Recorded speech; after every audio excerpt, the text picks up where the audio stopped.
Cinema వివాదంపై పవన్ కళ్యాణ్ కార్యాలయం సంచలన ప్రకటన చేసింది. తెలుగు చిత్రసీమ ఇచ్చిన రిటర్న్ గిఫ్ట్ కి థ్యాంక్స్ అంటూ హర్ట్ అయినట్టుగా ఒక స్టేట్మెంట్ వచ్చింది. కూటమి ప్రభుత్వం ఏర్పాటై ఏడాదైనా తెలుగు సినిమా ప్రతినిధులు సీఎం ని కలిశారా అంటూ క్వశ్చన్ చేశారు. గత ప్రభుత్వం సినిమా రంగాన్ని అగ్ర నటులను ఎలా చీత్కరించుకుందో మర్చిపోయారా అని గుర్తు చేశారు. ఇకపై ప్రభుత్వంతో వ్యక్తిగత చర్చలు ఉండవని డిప్యూటీ సీఎం కార్యాలయం స్పష్టం చేసింది. సినిమా సంఘాల ప్రతినిధులే రావాలని ఆదేశాలు జారీ చేసింది.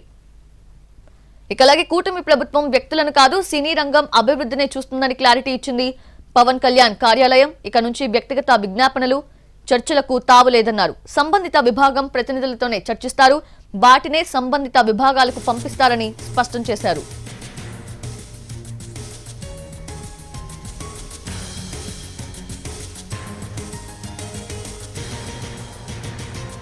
సంబంధిత శాఖలతో సినిమా రంగం అభివృద్ధిపై ఇప్పటికే కొన్ని చర్చలు చేశారని పవన్ కళ్యాణ్ కార్యాలయం తెలిపింది. ఇందులో ఎగ్జిబిటర్స్, పంపిణీదారులు ఒక గ్రూప్ గా ఏర్పాటు చేస్తున్న వ్యవహారాలతో పాటు టికెట్ రేట్స్, అందుకు అనుగుణంగా సౌకర్యాలు ఎలా ఉన్నాయి తదితర అంశాలను ఇప్పటికే చర్చించారని పవన్ ఆఫీసు స్టేట్మెంట్ ఇచ్చింది. అన్ని అంశాలపై హోంశాఖ, వాణిజ్య పన్నులు, రెవెన్యూ శాఖల మంత్రులతో త్వరలో చర్చిస్తారని స్టేట్మెంట్లో పేర్కొన్నారు.